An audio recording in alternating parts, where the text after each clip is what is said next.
A Cowboy Thanksgiving by Melinda Curtis. Prologue. There were times when 12-year-old Beauregard Franklin Monroe felt like he was on top of the world. This wasn't one of those times. It was Thanksgiving week, a time when the Monroes gathered. A time when the younger generation competed in the Monroe Holiday Challenge, a 5-day event that culminated on Thanksgiving morning, followed by the crowning of this year's winner. And this year's loser. Sadly, for some unknown reason, Bo was often the year's biggest loser. How could that be? Bo was athletic and large for his age. Everyone competing, except for his brother Holden, was younger than he was. He blamed it on his continuing growth spurts and clumsiness, a weak excuse at best. But here it was. Thanksgiving morning. The last day of competition before the grand feast. And there was only one Monroe beneath Bo on the leaderboard, his cousin Sophie. Something had to change. Before he'd eaten breakfast, Bo had taken time to write in the small notebook his grandpa Harlan had given him. Run fast. Play hard. Pick myself up when I fall. The notebook was a secret between his grandfather and himself. A way to be your own cheerleader, Grandpa Harlan had said. To create the life you want, he'd said. To get where you want to be. Right now, Bo wanted to do better in the holiday challenge. What are we doing today, Grandpa? Bo shouldered his way to the front of the pack, ahead of his 2 siblings and 9 cousins. The sun was out in Philadelphia, but the cold air chilled his fingers and nose. There are 6 pumpkins hidden in the woods. Grandpa Harlan addressed all his Monroe grandchildren. Each pumpkin you find and bring back earns you a point. 1 pumpkin has a leaf drawn on it. That one earns you 2 points. Got it? And go. Bo didn't linger. He bolted into the woods. But he wasn't fast enough to leave the pack behind. Holden tripped him. Cousin Shane elbowed him when he stumbled. Cousin Olivia knocked his cowboy hat off as he righted himself. And in the process, Bo careened into cousin Sophie, who fell. Twin cousins Laurel and Ashley stopped to help her. Bo ran on. Finally, I won't be last. Bo thrashed through the underbrush and tripped, falling on a pumpkin the size of a basketball hidden beneath the branches of a bush. Finally, his 2 left feet were good for something. And holy cow. This pumpkin had a leaf drawn on it with black marker. 2 points. He wrapped his arms around the orange prize and stumbled back to Grandpa Harlan. If he hurried, he could return to the woods and try to find another. His grandfather knelt next to Sophie, examining her scrapes, which were bleeding a little. Laurel and Ashley hovered nearby, sending Bo dirty looks. Bo placed the pumpkin at their feet. I found one. He danced around as if he just scored a league-winning touchdown. I found one. I'm not last. I'm not going to get another loser trophy.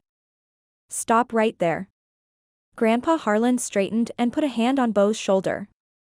You knocked Sophie down. His tone of voice didn't ring with approval. Bo hurried to defend himself. The only reason I bumped into Sophie was because Olivia pushed me. He tipped his cowboy hat back, tugged down his sweatshirt and tried to smile innocently. His mother always said his charm and good looks got him out of trouble at school. She considered them mixed blessings. But with a combined total of 11 siblings and cousins, Bo had to work with what little he had. It's not my fault. Blame Olivia.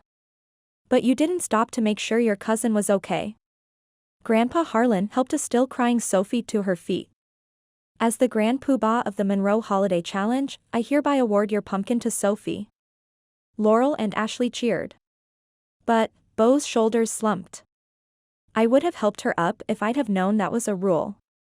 He glanced at Sophie's scrapes, which looked painful, and those tears of hers, which were real, and felt remorse. I'm sorry, sophomore. I won't reverse my verdict. Grandpa Harlan softened his decision by writing Bo's cowboy hat. I hope this is a lesson you take to heart, Bo. No matter what else goes on, people always come first. Take it to heart? He'd never forget this feeling of letting Sophie down and being a failure. 5 of the competitors, including Holden, Shane and Olivia, emerged from the wood, each carrying pumpkins and wearing big smiles that said they hadn't come in last. I'm cursed. Bo trudged back to the house where he'd received the Biggest Loser trophy served with his pumpkin pie.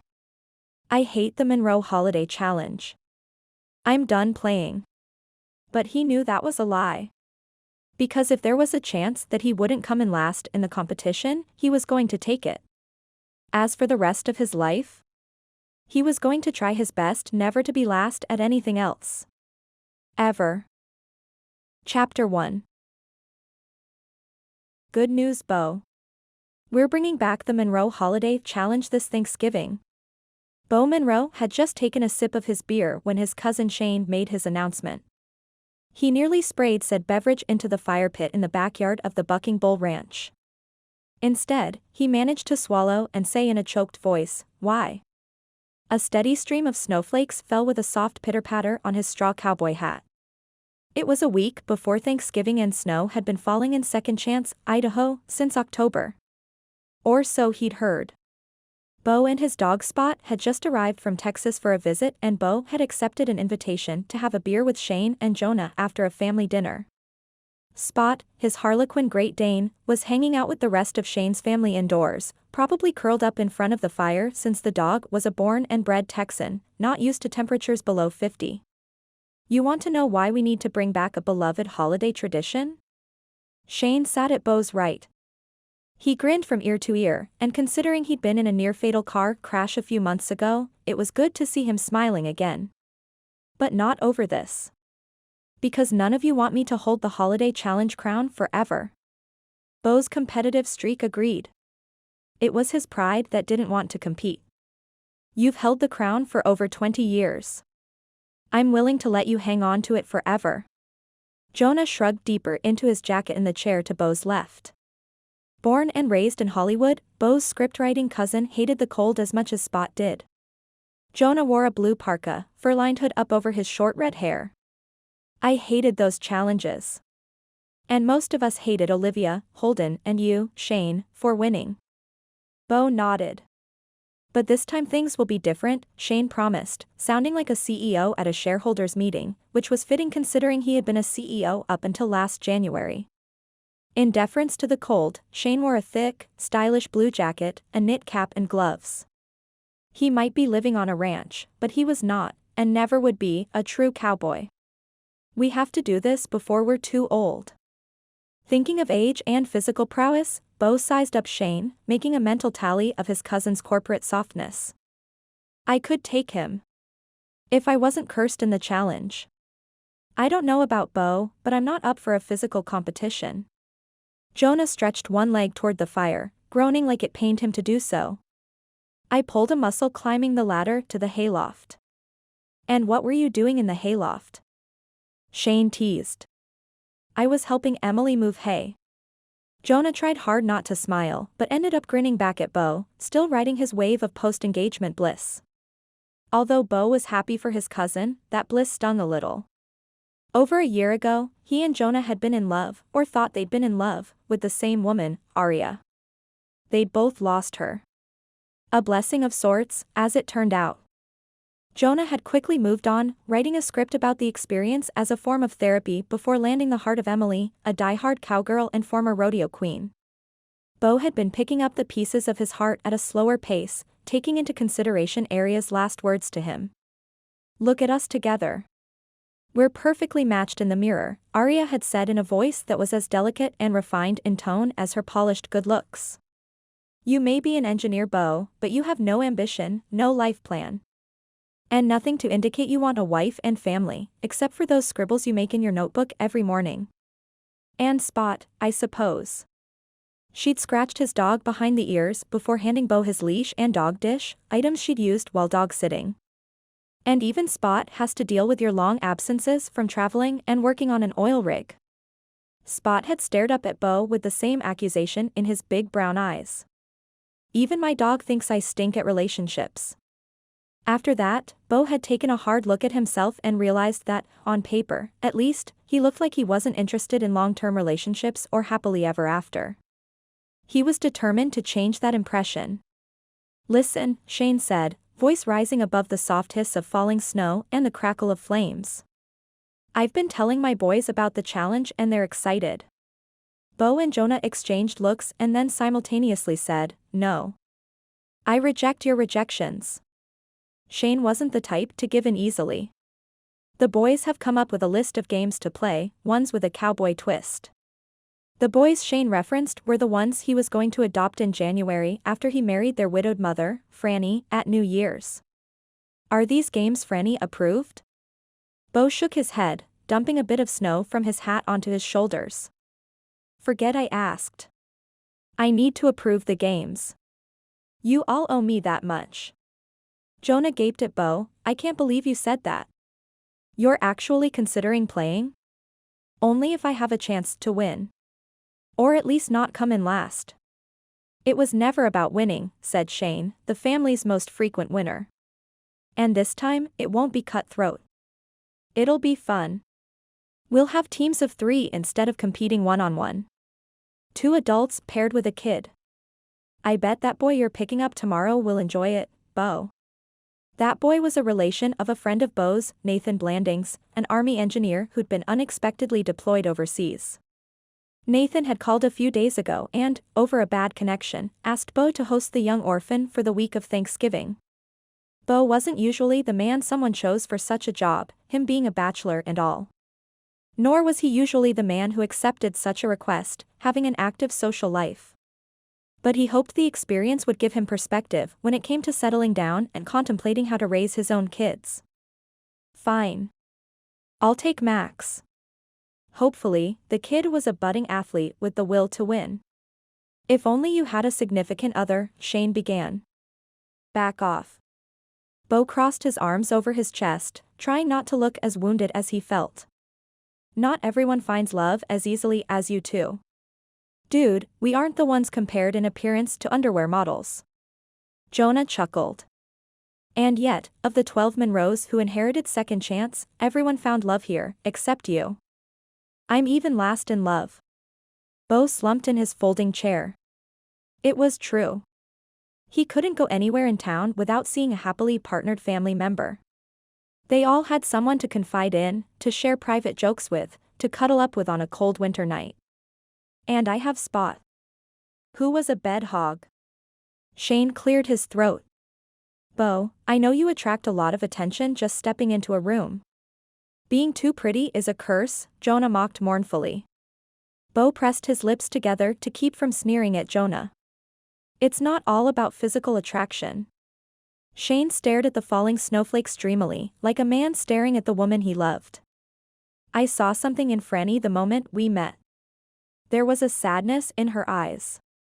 I had to find a way to chase those blues away, even if I didn't know why I was doing it. Turns out it was because she was meant for me. That's the kind of person you need to find." Bo kept silent, not understanding how someone could be meant for someone else or how you'd know it instantly. If we're handing out love advice, Jonah felt the need to chime in. "I was attracted to Emily from the start. She's my kind of pretty and my kind of talker. Admittedly, Em was mistakenly attracted to you at first." He clapped Bo on the back. "But she eventually fell for brains over beauty. Truly, it's what's inside that counts. Her values match my values, her sass can handle my sarcasm. That's the kind of person you need to find, Bo." Although it was true that women were often drawn to, or in awe of, Bo's physical appearance, Bo found that to be a turnoff.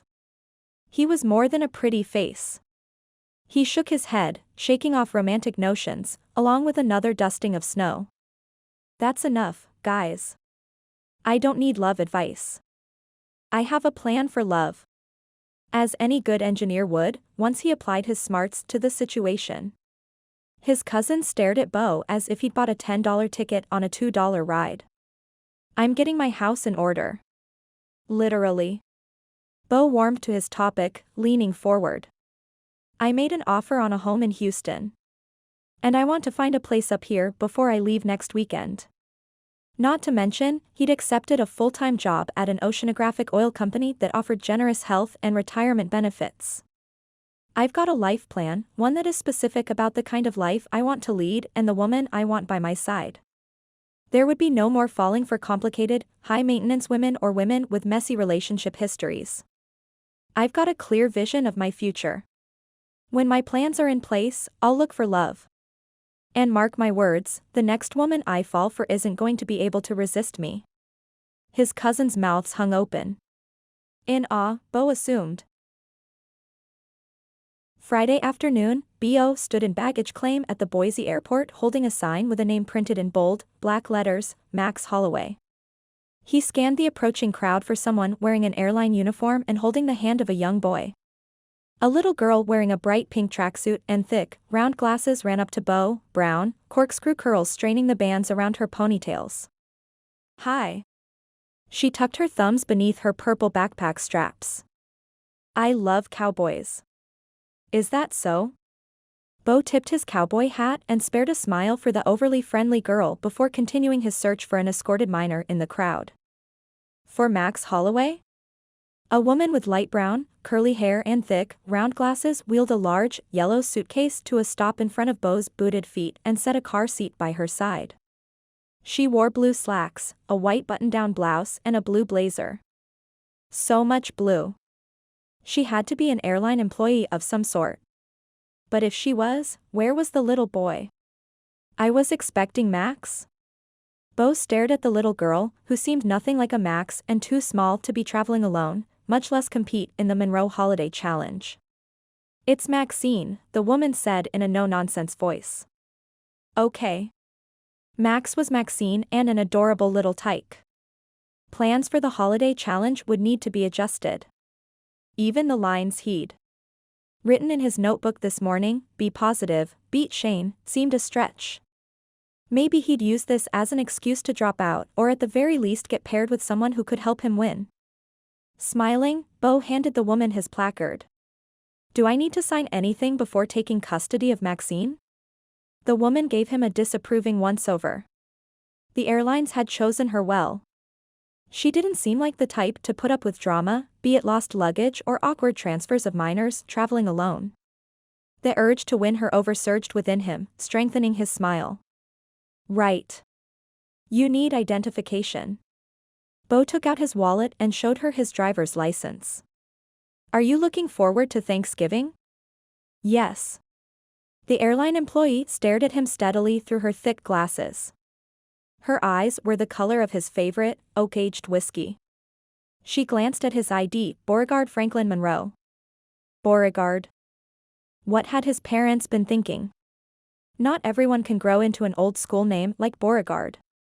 Grinning at the little girl, Bo twirled an imaginary handlebar mustache. But you can call me Bo. He tucked his wallet in his back jeans pocket, propped the car seat on the yellow suitcase, took possession of the little girl's hand, and then navigated through the sea of travelers. Do you like dogs? Spot is waiting for us in my truck. You'll love him. I feel like ice cream before we make the drive over the mountain to Second Chance. What do you think? The little girl blinked up at Bo with eyes the same color as those of her airline chaperone. Don't I have to eat my vegetables first? Of course not, he said cheerfully. It's the holidays. That's what his grandpa Harlan used to say, much to his mother's chagrin. Vegetables first, said the woman behind him. Always. Bo stopped just before the exit. He hadn't realized the airline representative was still tagging along. Sorry. I didn't sign for her, did I? The woman wasn't carrying a pen. She didn't have a sheaf of papers. But she was frowning at him in the worst way. Mama, just once I want to have ice cream before vegetables. The little girl smiled coyly. Please. Mama? Bo took a step back, earning another frown from the woman. I think there's been a mix-up. The woman gestured from the little girl to herself. Nathan said you'd take us in for Thanksgiving. At Bo's blank look, she added, us as in two. No. Nathan said. Bo trailed off trying to remember. My, unintelligible, needs a place to spend the holidays.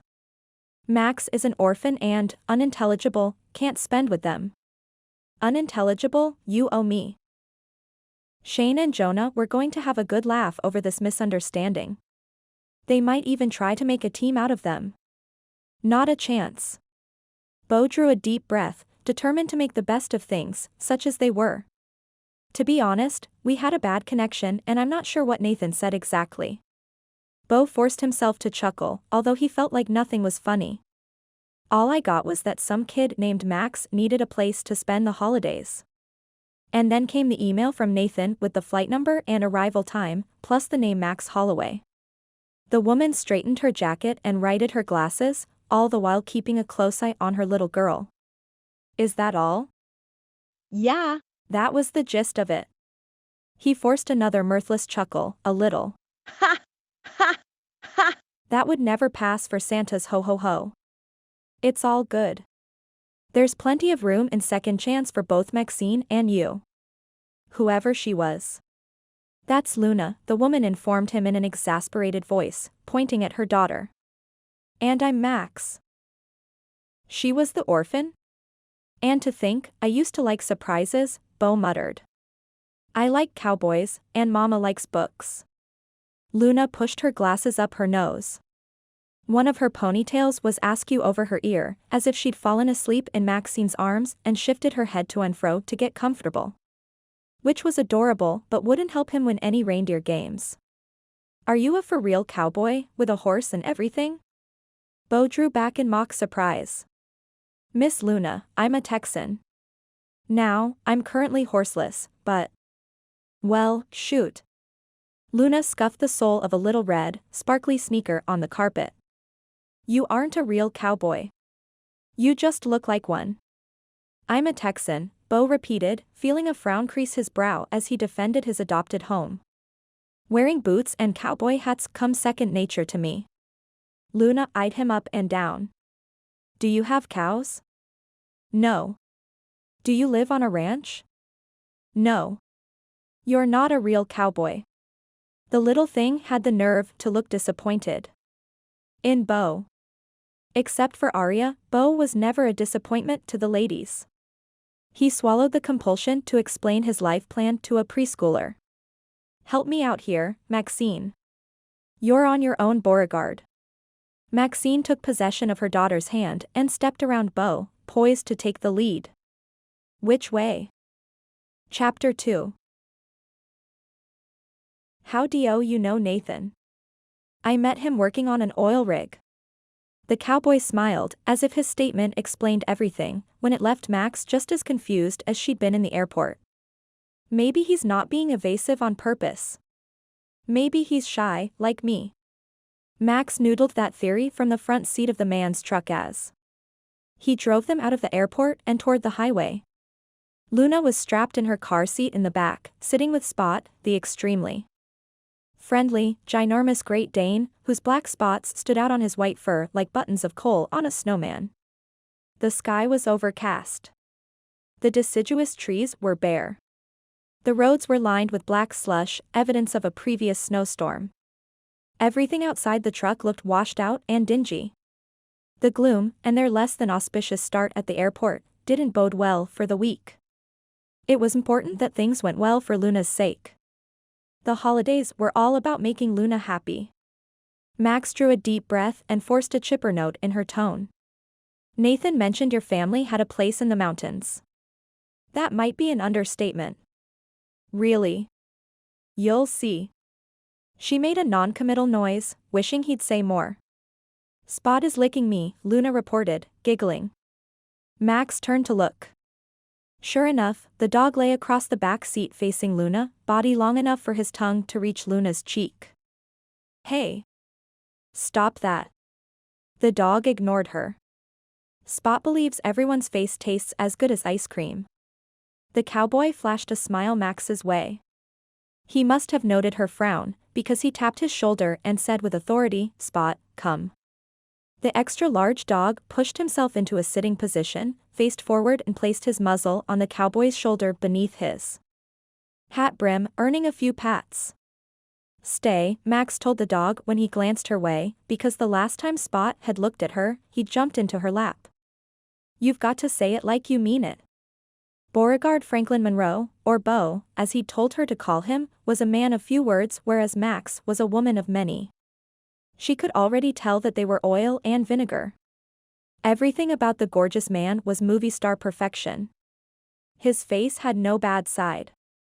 His chin wasn't too round or too pointed. His nose wasn't too short or long. His dark brows and nearly black hair were thick and statement-making, as was the way his shoulders filled out a rust-colored button-down. Add a straw cowboy hat and worn brown cowboy boots, and he was a cliché lifted from the page of a romance novel. Max allowed herself a small smile. She'd given up on romance and romantic fantasies 3 years ago during her divorce. It was the myth of family at the holidays that her heart stubbornly couldn't give up on. And her cousin Nathan knew it. He hadn't chosen beautiful Bo as a last resort. There must be more to the cowboy than physical perfection. You must have a big family, Max mused aloud. Disgustingly large, Bo agreed. Nosy, caring and competitive. He said this last bit kindly, as if doling out a warning. But I love them and, for the most part, wouldn't have it any other way. Max's heart clenched with envy. What she would give for a family like that. Bo glanced in the rearview mirror, presumably at Luna. Spot likes ice cream. Me, too, Luna piped up. Subtle, but ice cream isn't on the menu. We haven't had a decent meal since breakfast. And it was closer to dinner than lunch. Phooey, Luna said. Bo spared Max a glance with dark gray eyes rimmed by eyelashes that were thicker than hers. Was there no end to his perfection? She gave him a quick perusal but noted no faults, no warts, not even nose hair. You weren't kidding about vegetables, he said. I never joke about the importance of broccoli. But here she was, joking, the same way she'd joked the day she first met her ex-husband. There's a red flag. In terms of jokes, Max leveled her thick glasses, mentally shielding herself and her heart behind the armor created from being an unwanted orphan and being crushed by a disappointing marriage and a calculated divorce. I'm not very good at repartee. Me neither. I've always thought it best to lay your cards on the table. Can we play cards? Luna yawned. Does Spot play Go Fish? Spot is more of a cuddler than a card player. Bo reached up to pet the dog, whose muzzle still rested on his shoulder. Why did you think I had a big family? Max was almost glad for the excuse to turn and look at Bo more fully. He was like a piece of artwork that deserved her full attention, a masterpiece she appreciated but couldn't afford. On those rare holidays when Nathan isn't around, he arranges for someone with a big family to take me in. Does that make it less awkward for you? Bo had a nice voice. Deep, with a tone that resonated unexpectedly inside Max. And he enunciated clearly without rushing his words, the way she'd been taught in public speaking. Is it less awkward when you're taken in? By large families, I mean. In a way, I suppose, Max wrinkled her nose, perplexed by the urge to divulge too much. She didn't like to reveal a lot of personal information during these holiday take-ins, not wanting to look pathetic. And yet, she didn't change the subject. Do you know what happens when a big family gathers? There's always noise and plenty of food. He patted his flat stomach. I bet he has a six-pack. She dragged her gaze away. Do not think of him without a shirt on. Max stared straight ahead, trying to regain her composure and hold tight to her secrets. And failing. At big family gatherings, a person can get lost in the crowd, and temporarily feel like part of the group, even on the periphery. Which was where she felt safest. Bo spared Max a glance that asked silent questions in a way that encouraged verbal answers, as if her secrets were safe with him. She'd already said too much, safeguards breached by the impact of his good looks. Now's the time to change the subject. My parents died when I was young, she said instead, unable to stop the truth from tumbling out. I bounced around to different relatives, never really feeling. Shut up, Max, or he'll get the wrong idea. Or the right one, that she and Luna were unwanted, even Luna by her ex-husband's family. And didn't that sting? You had a feeling that you never really belonged? Bo finished for Max. Yes. His insight made her overshare feel less like a raw confession. I'm sorry about your parents, Bo said solemnly. That must have been tough. It still is. Hence her seeking temporary foster families for the holidays. I feel that way sometimes with my Monroe relatives, Bo was saying. The not belonging part, that is. 2 siblings. 9 cousins. And now their significant others, their kids, their in-laws. Mr. Good-looking is single? She glanced at his ringless left hand, heart beating a little faster. Stop right now, Maxine Marie. Think of him like a fond cousin. Max gulped. Bo was nothing like dear, sweet Nathan, who had a weakness for milk tea, mathematic equations and documentaries about scientists. Unaware of her wayward thoughts, Bo kept talking, scratching Spot behind one ear. Like I said, I'm close to my family, but I'm just physically far away most of the time. I stay with them when I visit Second Chance. I thought maybe I'd look for a place of my own this week. A vacation place. This was interesting. Max enjoyed those house hunting shows on TV. Maybe she could be of assistance. That was her goal at the holidays, to be a help, not a burden. What do you envision in a second home? I have a long list about what I'm looking for and the life I want to lead. I refine what I want every morning in a notebook. Nothing as fancy as a journal. Lists? Affirmations? She waved the idea aside. I believe a person or place chooses you, rather than the other way around. You know what I mean? You walk in, and you just know that this is the person or that is the place. Max ignored the small voice in her head that suddenly whispered, "This is my person." The last thing she needed was to develop a crush on a temporary holiday host, especially an Adonis, who was clearly out of her league.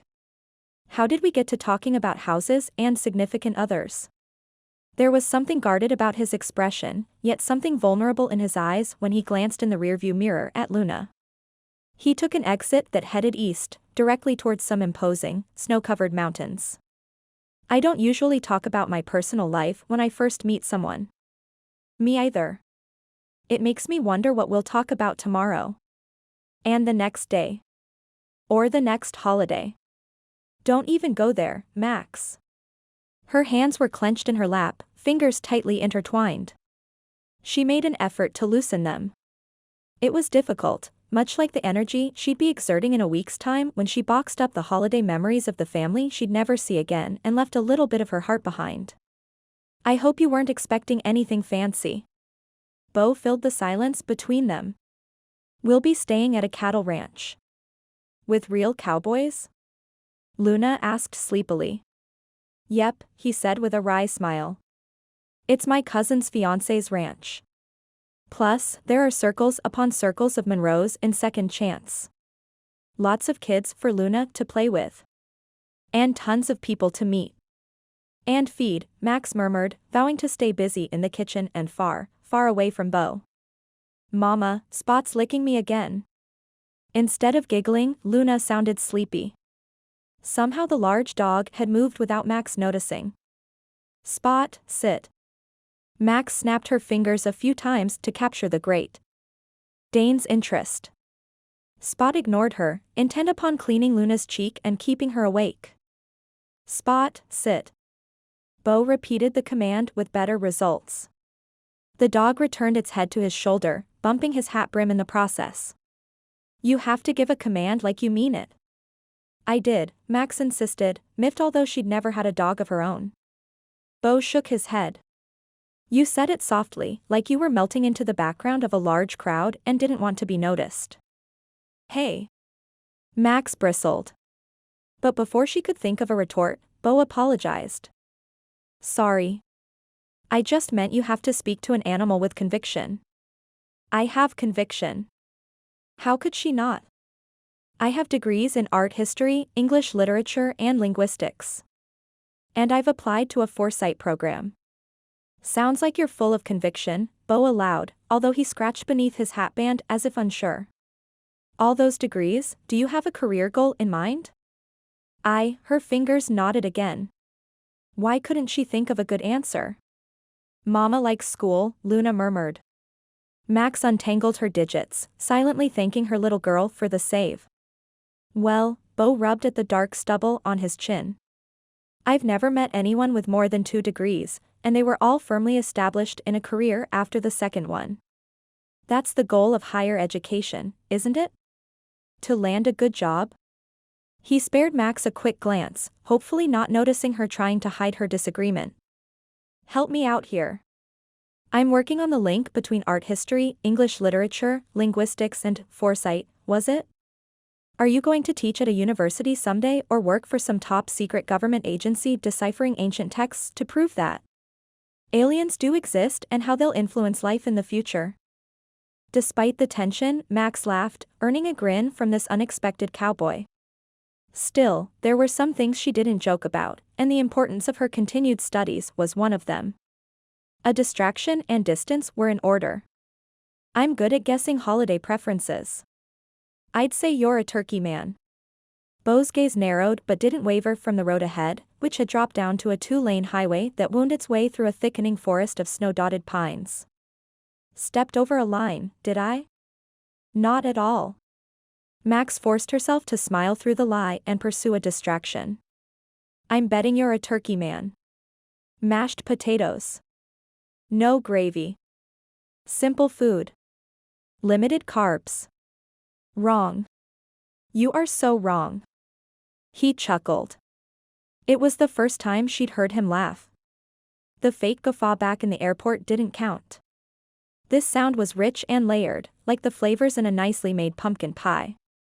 I'm not wrong, she insisted, feeling like she was digging a deep hole and he was watching from a safe distance. You've also got a big crush on apple pie. No pumpkin for you. Bo made a sound like a buzzer. Wrong again. I'm right. You like things easy. Straightforward. Women. Work. The place you live.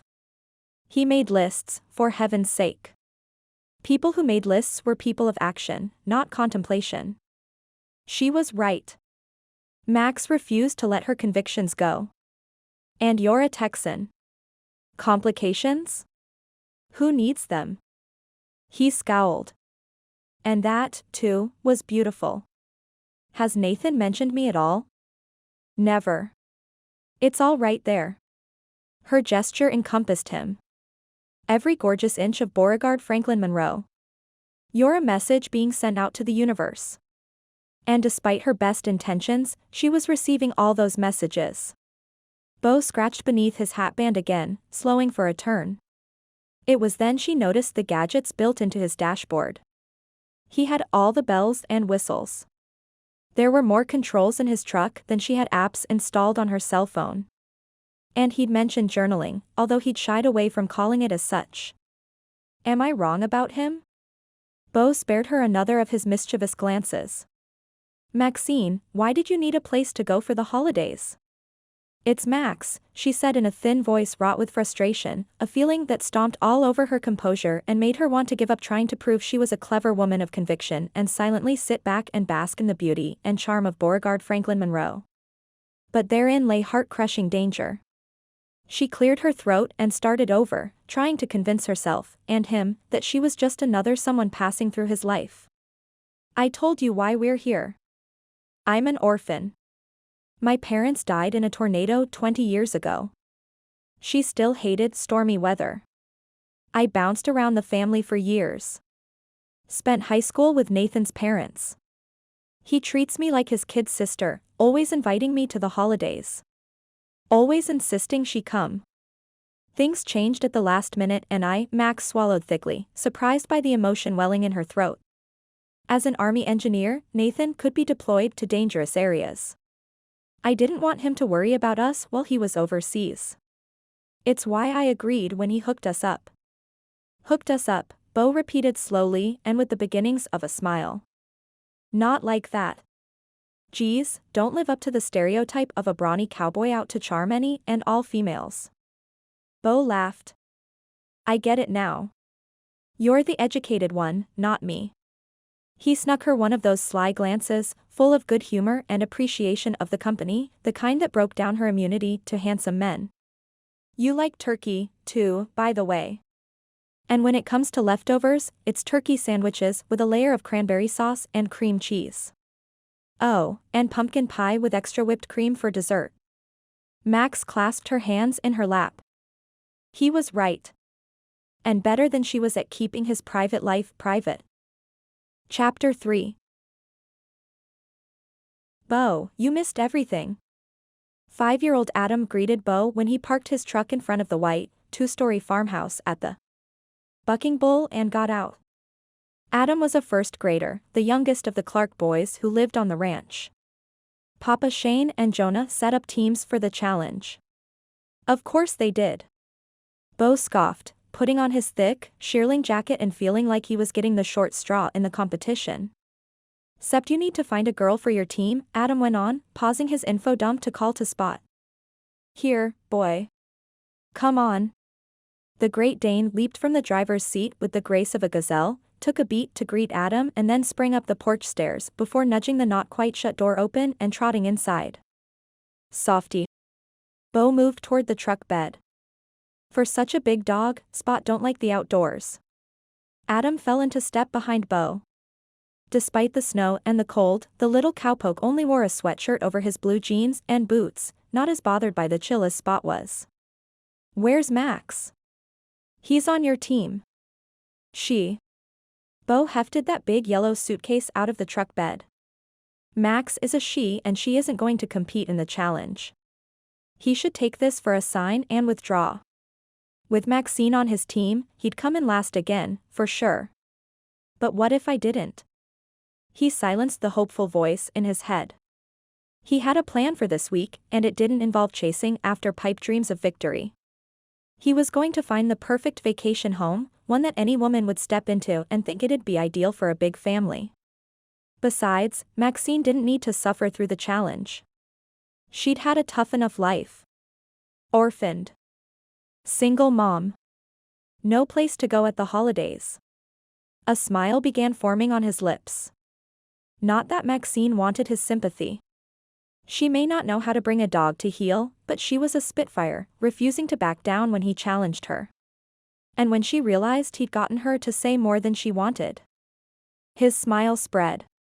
"What's this about a challenge?" Carrying Luna, Maxine came around the truck bed, conservative black flats sinking into the snow. Bo was going to have to find her a proper pair of shoes for the mountains. "Max is a girl?" Adam stumbled back dramatically, pointing at Luna, beginning to catch on. "Yep." Luna wriggled down from her mother's arms, curly ponytails an inch from breaking free of her hairbands. "I'm Luna and I'm a girl, too." "You're Luna. Then who is Max?" Adam cried, clearly confused. "Me," Maxine pointed at herself. Her glasses were fogging up and her wavy hair was haloed with snowflakes. She looked like a lost librarian, a sight that made Bo want to smile some more. "I'm Max." "And you must be?" "Adam." The little guy's eyes widened. "Holy haystacks. Papa Shane ain't gonna believe this." Adam raced up the stairs to the farmhouse and darted inside, slamming the door behind him. Luna stared after him with a look of longing on her face. She was a cute little thing, the kind of kid he imagined snuggled up in a corner. With a blanket, a pile of books and a big dog who hated the cold. Spot peered at them from the front window, ears perked as if he'd returned to Bo's side if only it were 20 degrees warmer. What challenge is Adam talking about? Maxine tugged her too-thin jacket closed against the icy wind racing down the mountain. Bo added a better jacket to the list of things Maxine needed. "It's a Thanksgiving family tradition, kind of like a final championship except with less skill." Bo carried their yellow suitcase to the bunkhouse, which was a very small building next to the barn. "Forget about it. You're here to slink about in the shadows of the family, not vie for the limelight, remember?" "That's not what I said," Maxine grumbled from behind him. "I'm good at games, charades, password, gin rummy. Come along, Luna." follow Beauregard. Beauregard? Just call me Bo, he said with a clenched jaw. Maxine wasn't cut out for the holiday challenge. She'd get elbowed back and shoved aside, fall and scrape her knees. How on earth was she going to help him win? He opened the bunkroom door, set their bag down and turned on the lights.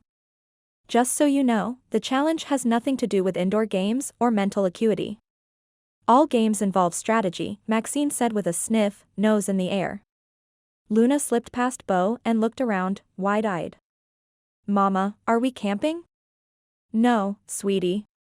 But Maxine had lowered her nose and was taking an inventory of her own. Bo sighed. This is the ranch bunkhouse. Next door is the barn. On the other side of that is the arena. And the entire ranch proper is surrounded by woods. If you get curious, stick within sight of the buildings. I don't want to be sending out a search party for you in this weather. Bo gathered his things, stuffing his shaving kit in his suitcase, and rolling his sleeping bag. Are we displacing you? Maxine continued to glance around, no doubt taking in the 2 bunk beds, small kitchenette and smaller bathroom. I thought Max, were a boy. I'll find a spot in the main house. Or in one of the small, summer camp cabins that he'd helped renovate last spring down by the lake. He often stayed at the lodgepole inn in the heart of town, but it had been fully booked when he called last week. Don't worry about it. Adam burst in, followed by Shane. See? I told you. Max is a girl. A full-grown girl. That means, I don't have to share Coco with her. Adam crossed his skinny arms over his chest. He'd been given the short, squat brown horse as an early Christmas gift and was rather proprietary about him.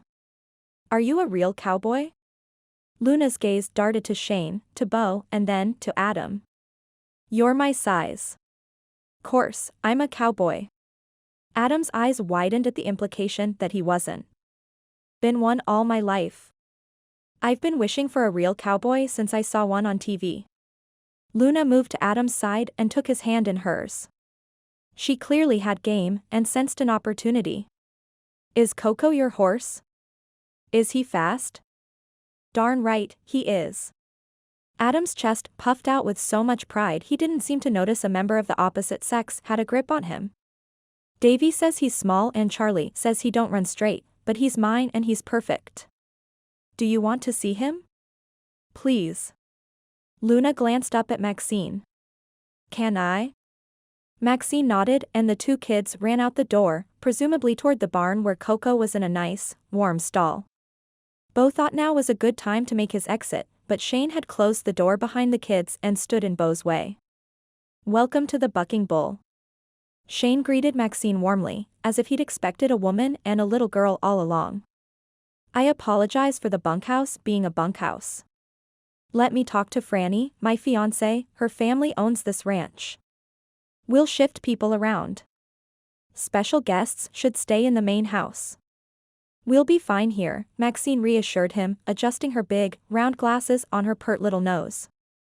We don't want to be any trouble. Shane opened his mouth, presumably to argue with Maxine since arguing was what he did best, but Bo was quicker at the draw. Trust me. If Maxine says she's fine, she's fine. She's here to soak in our family traditions. And blend into the background, whatever that meant. She wasn't the type of woman who'd ever fade into the background, and he wasn't sure she should try. I guess that answers another question. Shane studied Bo's face, grin unfurling like the Grinch about to steal Christmas. Welcome to the Monroe Holiday Challenge, Max. You've got guts, girl. I wouldn't have agreed to do the challenge. Do I need guts?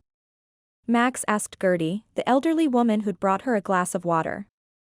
They stood in the corner of the farmhouse living room where Max could get the lay of the family landscape. And what she saw worried her. 3 cowboys under the age of 10 ran around the house, taking Luna, Spot and a gray-muzzled, black Labrador with them. 2 pretty cowgirls verbally sparred with Bo, Shane and a casually dressed, red-headed man as they finished dinner preparations. Everywhere she looked there was noise and exuberance. Every time she offered to help with something, she was politely turned down, even by Gertie, who'd been shooed out of the kitchen herself. Where were the uncles who were happy to have someone to talk to about politics or the economy? Where were the grandparents who appreciated Max's take on the latest New York Times bestseller? Where were the distant cousins who hadn't brought a date? The work friends who couldn't afford to go home for the holidays? The babies who needed rocking? The cooks who needed a hand in the kitchen? The puzzle just crying out for someone patient enough to assemble the portion with all that snow? Max's gaze settled back on Gertie and her comment about the holiday challenge. Do I need guts? Max's gaze bounced toward Bo. She was beginning to think she did, although perhaps not for the reasons Gertie had in mind. I have 3 degrees, Max said faintly to the ranch's matriarch, falling back on her best defense against feeling like an outcast. That's my point. Gertie gave a throaty laugh, seemingly not impressed by Max's education. The old woman had the look of a weathered cowgirl in her faded denim jeans, pink checked button-down shirt, and short, gray, flattened hat hair. You don't strike me as the type to take up the challenge. From what I hear, there's a lot at stake in terms of pride to the winner, bragging rights, and such. Do you know what the challenge is? No one seemed to want to tell Max. Near as I can tell, the games, plural, will be proposed and voted on tomorrow by the Monroes. You'll be having a vote, seeing as how you're part of Bo's team. She bobbed her chin in the direction of the children running past. The problem is that my 3 great-grandsons get a vote, too, since Shane's adopting them. At their age, they'll want to do something wild. And you know, they can bounce back if they fall off a horse. But you? Gertie gave Max an assessing look. Have you ever ridden a horse? I have. A lazy trail ride on a rutted, wooded path on a horse that had long since passed its prime. No steering had been required, since her horse had been content to follow the one in front of her. No stay in the saddle skills either, since they'd walked the whole trip. Maybe this was her out. Now that Max knew a little more about the games, she'd much rather sit and watch than participate. But I don't have boots. We'll find you a pair. Squinting, Gertie glanced down at Max's black, no-show socks, the ones she'd worn with her black leather flats. Everyone had removed their shoes upon entering, and all but Luna and Max were wearing thick socks. Between we 3 Clark girls, there's bound to be a pair of boots that fit you, Max. And socks, too. Thick ones. Did you bring a pair of blue jeans? She nodded. But Max, you're going to be the talk of Second Chance. Emily, a vivacious brunette, joined them. She was Adam's aunt, a cowgirl, and had enviably smooth, tamed locks, and an infectious laugh. Not only have you agreed to take part in this cockamamie challenge, but you were brought to town by Mr. Bodacious, the most sought-after bachelor Second Chance has seen since, I don't know when. Emily laughed. Thanks. Max tugged down her blouse, feeling overdressed in her casual work clothes. To be clear, Bo is just a friend of my cousin's. We're not dating. But she'd wondered what those perfectly shaped lips of his would feel like pressed to hers. Off limits, Maxine Marie. She sighed, trying to shift her thoughts away from chiseled good looks and imagined kisses that would never be. The kids and dogs ran past again, heading for the stairs. Luna didn't even look at Max. Unlike her mother, Luna had no qualms about joining the main group as if she belonged. Her budding confidence made Max feel even more out of sorts. Emily's eyes sparkled. You must have an adventurous streak. Not in the slightest, Max admitted without thinking. The biggest adventures I take involve diving into the racks of the university library. I'm a graduate assistant. Gertie and Emily stared at Max as if testing the weight of her words. And then they both laughed. I'm so glad you've got a sense of humor. Emily grinned, despite the fact that Max hadn't tried to be funny. You're going to need it. Why is that exactly? Max asked uneasily. Because you're on Bo's team and, Emily leaned in closer, as if sharing a secret. Bo has never won the holiday challenge. Ever. They say he's jinxed and is his own worst enemy. That poor man.